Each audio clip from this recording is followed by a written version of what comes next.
Welcome to yet another exciting episode of G Sport Live. Today is a special episode as we celebrate the power of recognition, and G Sport is turning sweet 16. And I have a champion in studio, guys. I am honored and graced by Sinethemba Mbatha, the award winning CAF champion media officer of Banyana Banyana. Before I greet you, happy birthday, G Sport! Oh my gosh, what an amazing journey. But anyways, before we start, I walk around with this. It's like my good luck charm, man.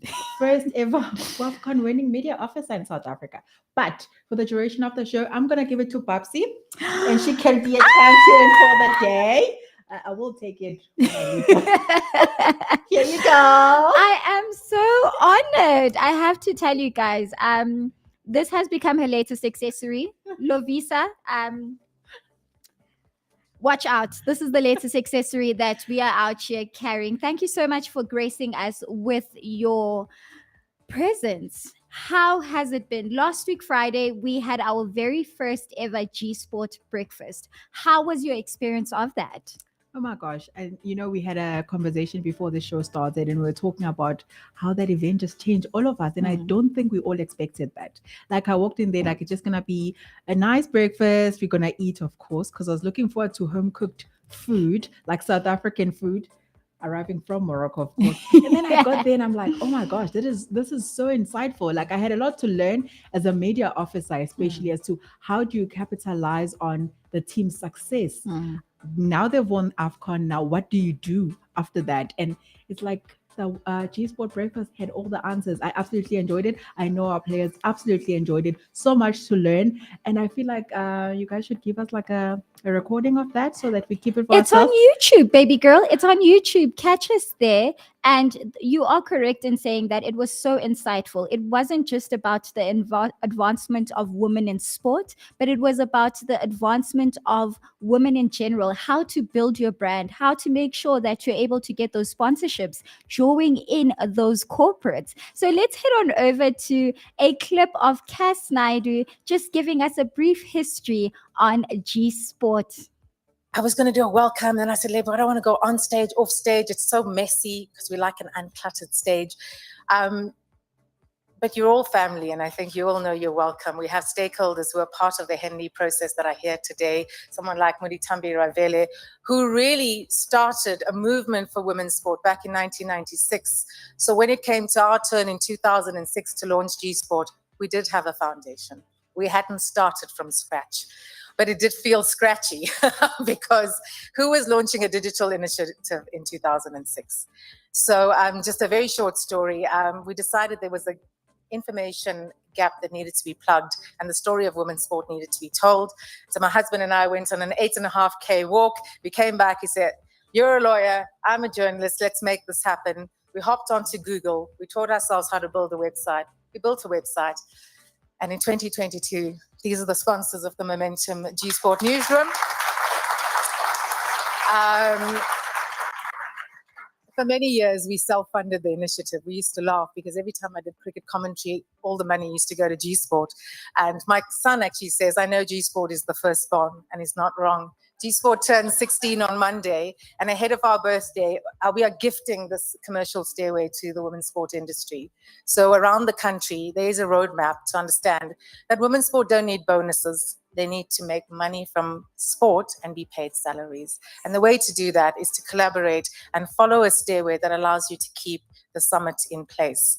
So I just want to say around the sponsors you see here, I never make branding unless they're sponsors to put at the back. I know what my logo looks like. So I often say, unless they're sponsors, we don't want to have branding. The G Sport Newsroom is powered by Momentum in partnership with Telkom. Nielsen Sports South Africa is our marketing insights partner. The Mail and Guardian helps us promote and drive African women's sport coverage. Brand South Africa, I mean, let's be honest, it's the nation brand, it's the country, it's the flag, it allows us to feel who we are. We've got the Department of Sport, Arts and Culture, who endorsed us back in 2015, and we now run the country's National Women's Sport Recognition Program. And Henley Business School really came to the party when I got there in December 2020. And I said, we've done a lot for 15 years, but we don't understand the value that we have created. And it's a kind of a bit of a habit that women have. We tend to keep working and we don't celebrate, and we keep working. And after the comrades, we say, what's the next race?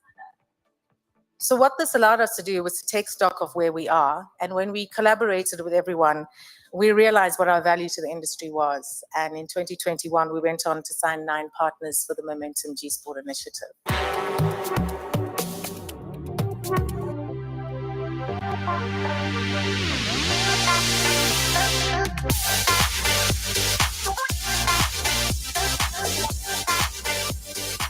Advancing women's sports, that is our topic for this morning, and we're going to delve into it. So, big up to Emmy. You know, tennis is not a popular sport in the black community.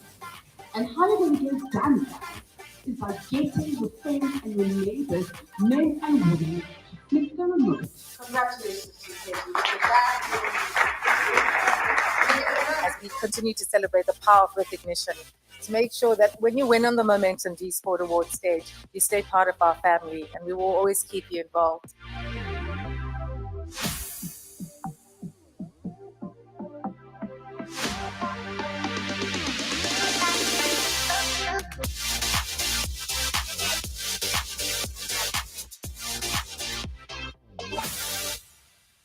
And that's how you celebrate a 16th birthday.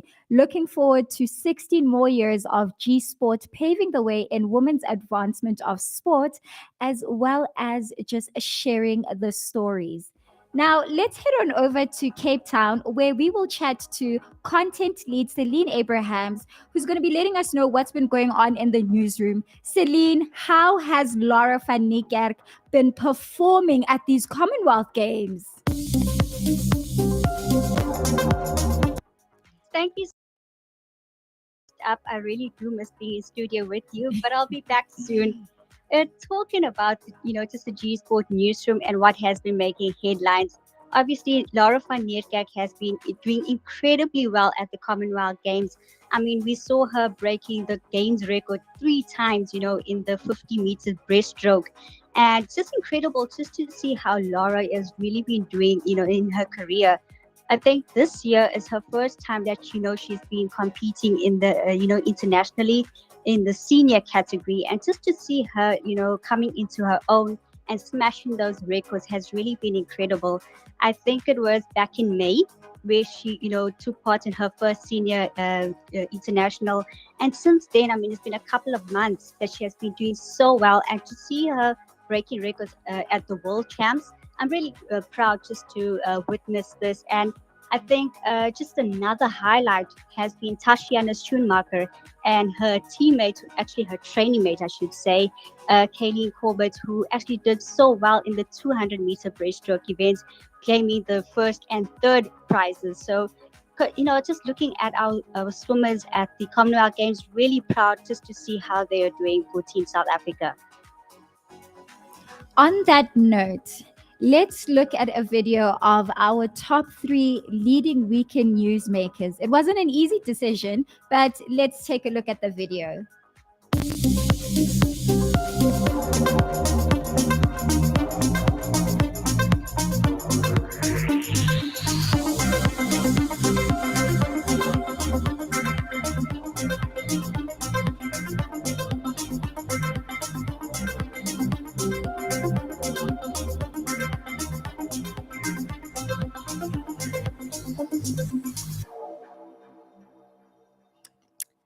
All right. Now let's just have a bit of an in-depth conversation about the Commonwealth Games. We have been seeing how great these ladies have been doing. What is your take, especially on the gymnastics front with Kayleen Roskrans? You know what? I think we had this conversation before where we were talking about her work ethic. Her work ethic is absolutely incredible. And before she actually won the bronze medal at the Commonwealth Games, she did say she wanted to make it to the podium 4 days before she actually took part.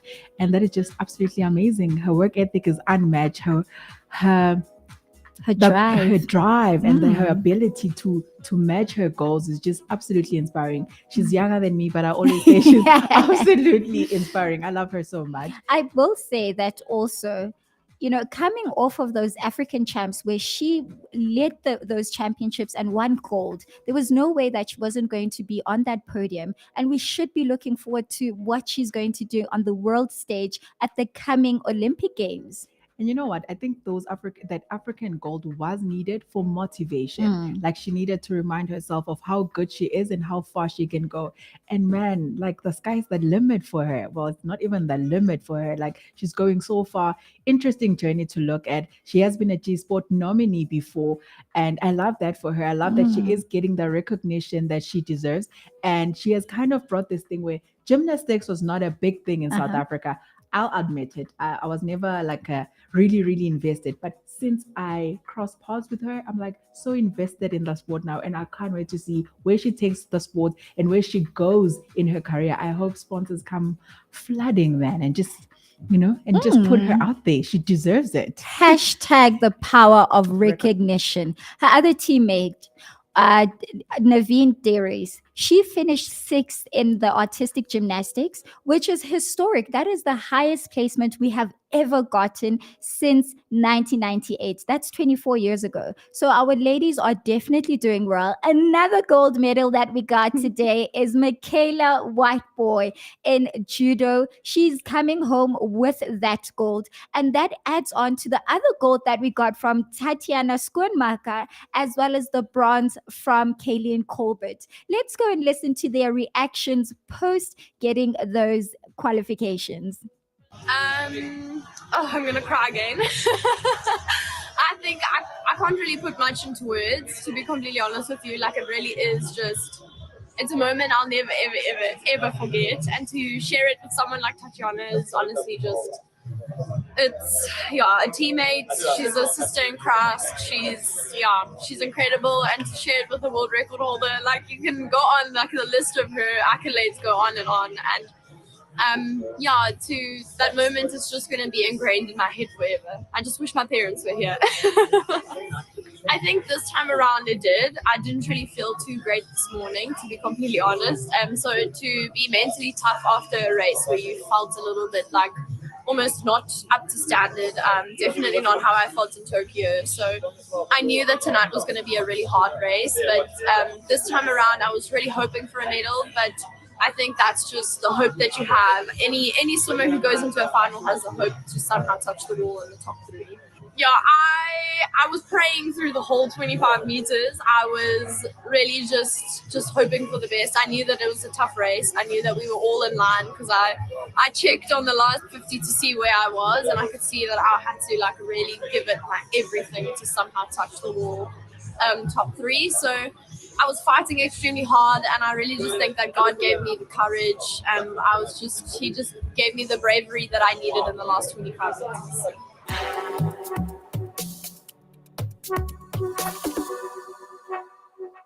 No, I'm very happy. I'm actually not as happy for myself, but more for my friend Kayleen. I think I didn't really care what my time was and where I was. I was just so excited and happy for Kayleen. I knew she could do it, and I just wanted her to prove herself that she could. Otherwise, I cannot complain. I'm taking in the small wins. My time's a lot better than nationals. It's obviously not the time that I want. But I literally gave everything in that race. I felt it. It was a really hard race, and I have to take the small wins and find the goodness of God in that. No, it's every medal is special. I think this makes it even more special is sharing it with Kayleen. So I think it's 4 years ago she joined our squad right after Commonwealth Games. So it was a 4-year journey to today, and it's so nice to be able to have that moment with her. That is only half the distance, so I'm definitely excited. Now we're finding the middle ground between the 50 and the 200, I'm definitely excited. We at least have heat semis and finals, so it gives you also time to get into it. I think after tonight's session it might be a bit tough tomorrow morning, but we're looking forward to it. From gold medalist to African champions.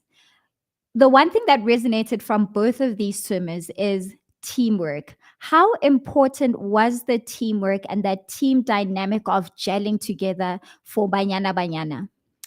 You know what? When we first came into camp, we had a lot of meetings. Obviously, like when you get into camp, you have a lot of meetings just to make sure that you are all aligned in terms of what you want to achieve as a team. And I remember we sat in one meeting, and we each had to give like our feel about the camp and where we were going. And Coach Tina, the assistant coach, actually said, "Guys, two things will help you win the championship: hard work and unity." You can do everything, but as long as you don't have unity, like, it won't happen. So teamwork is probably the most important thing in terms of winning the championship. And you can see from the adversity that we faced as the team, how we had to bounce back from those. And the only way we bounced back was through teamwork. We had Tembi out, we had COVID cases, and we decided that, guys, we still need to do this. We still have each other, and we are all that we have. So we still have to go forward and find a plan and do this for the people that are here, the people that have suffered, and stuff like that. So teamwork is the most important things in terms of winning championships. And I would say it was the number one thing for us to win this. And a lot of us had been saying, I know Kaylin Swart said the other day, you know what, Sneh, this has been probably the best camp that I've ever been in. And I said the same thing. I'm like, you know what, I've been in many camps before, but I've never seen this type of unity, this type of teamwork. And that's what really led us to glory. And I think having great leadership within that, that camp, to make sure that they are able to create those building blocks for that team, to make sure that they all work together. And let's also just take a recap of the beautiful story of the journey shared by the award-winning coach Desiree Ellis. I've been telling this story for a while. When we got together as a group, before we even started camping, we had the local-based players, and then the overseas-based players came in, because we had to give them time to rest, obviously, as their seasons all end at the end of May. So when they came in, we had a conversation with them, and I think it was important because we needed to be on the same page. So we asked them what their ambitions were. And Jermaine said, we want to win it. And I said, okay, there's a small matter first of qualification for World Cup and then winning it. She said, we want to win it because when we win it, we qualify for the World Cup. We also spoke about them setting the culture, about them, setting the standards, about them raising the levels, about holding each other accountable, because it's all about them. It's not about us. And they were in absolute agreement. And Janine said, we have a lot of experience in the room. Tembi actually said, if you get 1 minute, let it be your best 1 minute. If you get 5 minutes, let it be your best 5 minutes. And if you're on the bench, become the biggest cheerleader. We said, trust us. We won't leave someone at home who we think is going to win us the championship. Trust us. And they did. Then when we got to Morocco, we started working. We knew that we could maybe or maybe not get a friendly because it was very close, and we didn't want to get a friendly too close to the competition, but they kept working. I think our goalkeeper coach actually mentioned we had a couple of friendlies during the tournament because you need match fitness. And our first game was most probably our best game. We knew it was important, and I think it became bigger when it was Nigeria. But we've beaten them before, so there was no fear.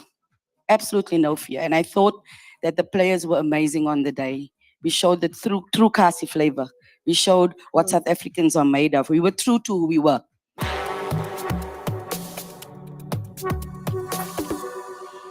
Staying true to who you are is very important. And I do believe that my guest tonight for our big interview is someone who embodies staying true to yourself. And that's how we roll into our big interview with the award-winning media officer, Sinethemba Mbatha. Ooh, drum roll, Yana. My God, thank you for welcoming me. No, man. This is very heavy. I know. How do you keep it around your neck? Ogogogo. It is very heavy. Even on even inside my bag. Like every time, sometimes I give it to my boyfriend, like, please hold my bag. And it's like, no, I can't hold it for you because you put that heavy metal inside. So yeah, there are haters everywhere, guys. When you're a champion, you have haters. But anyways, I love it. Like the way it's heavy, it reminds you, like getting to where you actually were crowned all worth champions. it. It was all worth it. Like Your tears, your guys, so many your tears. hard work. So let's talk about your hard work, your journey from Tokyo Delight to Banyana Banyana Media Officer. How was that transition for you? Actually, before I joined Tokyo Delight, I was with the under 23 team that was going to Tokyo, and a lot of things happened in that camp, obviously, and for reasons I can't obviously disclose on the show, I had to leave camp, like for my peace, for my sanity. I just felt God needed me to remove myself from that camp, and remove myself from camp. And then that's when SABC came on board, and they wanted me for this new show with Andile Ncube, and it was like the best time of my life. I needed it as a broadcaster. I needed it for my growth, especially working with a person like Andile Ncube with so much experience. There was so much to learn from him, and so much to learn through that broadcast, because it was live every day, and doing live TV every day until the last day of Tokyo Olympics was something absolutely amazing. So when I had to go back to Banyana Banyana, it wasn't like a first time for me. It Yeah. was just like that sort of thing that I had to adjust. Like, okay, which is why I can't be boxed, because I do everything. Like I'm not only a media officer, I'm a sport broadcaster, Jack of all trades. You know, I think that day I actually die, God is gonna be so proud of me. Like, oh my gosh, you used all the talents I gave you. So that transition from Tokyo Delight to back in Banyana Banyana as a media officer wasn't a huge step. Like Yeah. there wasn't any point where I was scared or anything like that. I did get nervous when we were approaching WAFCON, obviously, because that Yeah. was gonna be the biggest tournament of my life, and I wanted so much from it. I wanted so much for my team, but more especially for myself. I wanted to deliver excellence, like as a media officer. Yeah. And when I lived that camp, I think my goal was I want people to know that Sneh was here. Like I had to leave my mark as a media officer, like have people respect the media officer role. And I feel I did that role justice. No, you did amazing. You were able to take the broadcaster in you and somehow highlight and sharing the story of Banyana Banyana to make sure that South Africa knows about them. Describe to me, how was that feeling those first few days in the camp, just drawing into the WAFCON? How was the feeling? Oh my gosh, nerve-wracking, because it was too personal for a lot of us. Coming close in 2018, and then you get to 2021 after 2022 rather, after of course it was cancelled due to the COVID virus, and then you report for camp and you realize, oh my gosh, this is it. Like this is it for a lot of us, and there are players that you don't know when you ever get a chance like this. So the hard work started from the day we got into the selection camp. We reported for camp on the 10th of June 2022, and we only left camp on the 26th of July 2022. So you can understand, like yeah, like a lot happened in that camp. But when we first reported for camp, really it was nerve-wracking, because we realized the task that we had at hand and what we wanted to do. But the beauty of that camp is that from day one, we all had one goal in mind. We are winning AFCON 2022. And you brought it back. Like there is no two ways about it. We are not negotiating. We're not saying, okay, please, if you qualify for the World Cup, and then no, like everyone was just like, guys, we're winning AFCON 2022. And that's exactly what happened. Nerve-wracking. And then nerves are needed sometimes to push you to your goals. And that's exactly what happened with Banyana Banyana. Wow, credit to the players, credit to the coaches. Credit to you too. Like you shouldn't be, downplaying your role. You played such a pivotal role for Banyana Banyana. And what are the lessons that you are taking from this camp, from this victory, going into the rest of your career, your media officer career, your sports broadcasting career? What are you taking from there? Planning. Like planning is definitely the number one lesson I'm taking. I realized that I planned for this camp. I planned as in terms of what I wanted to do. What is it that I wanted to achieve?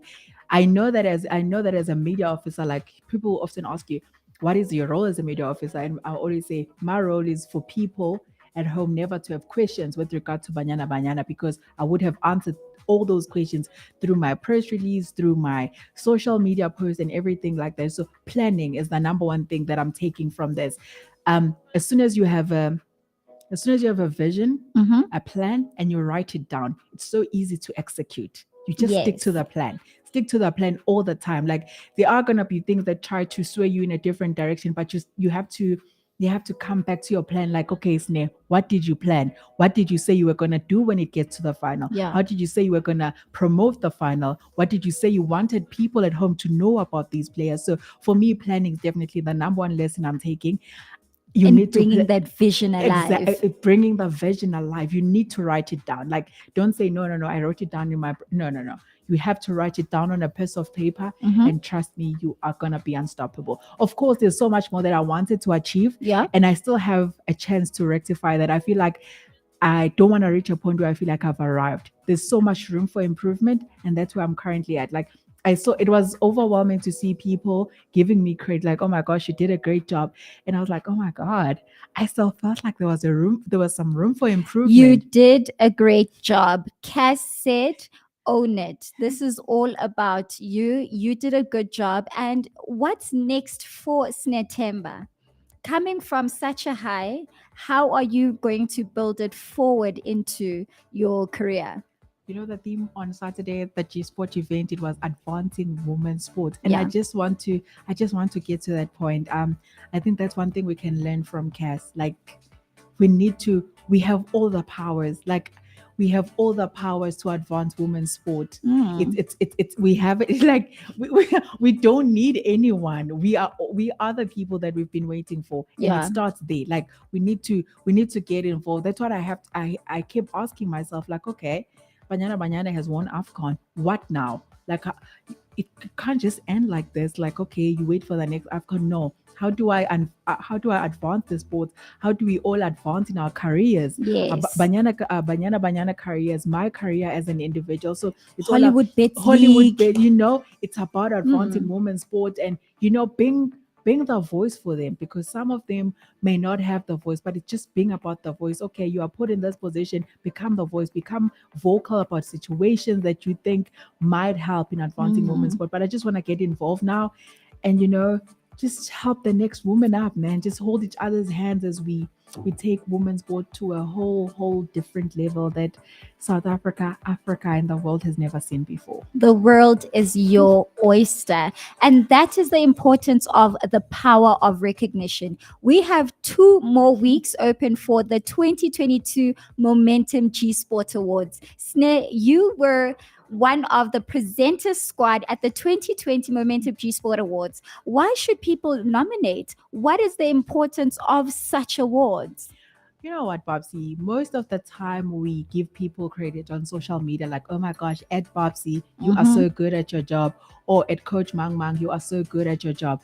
But then G Sport comes and say, you know what? The people you are always hyping up, we are now giving you a platform to actually have them recognized, like have them rewarded for what they actually do. And that is the power of recognition. That is the power of nominating the women that you feel are worthy of recognition, because Yes. not everyone knows about them. So as soon as we nominate them and they are there on the G Sport platform, then everyone will know, oh my gosh, she actually does this. Oh my gosh, she's actually doing this for women in sport. And that's the power of recognition. That's the power of nominating deserving, worthy women in sport. And yeah, it's magnificent. Really. Yes, and that is across 20 categories. You can head on over to the G Sport website where you are able to nominate your favorite who you believe deserves the recognition. We are so excited. There's 2 weeks to go. And throwing forward into this week, our newsletter that comes out every Wednesday,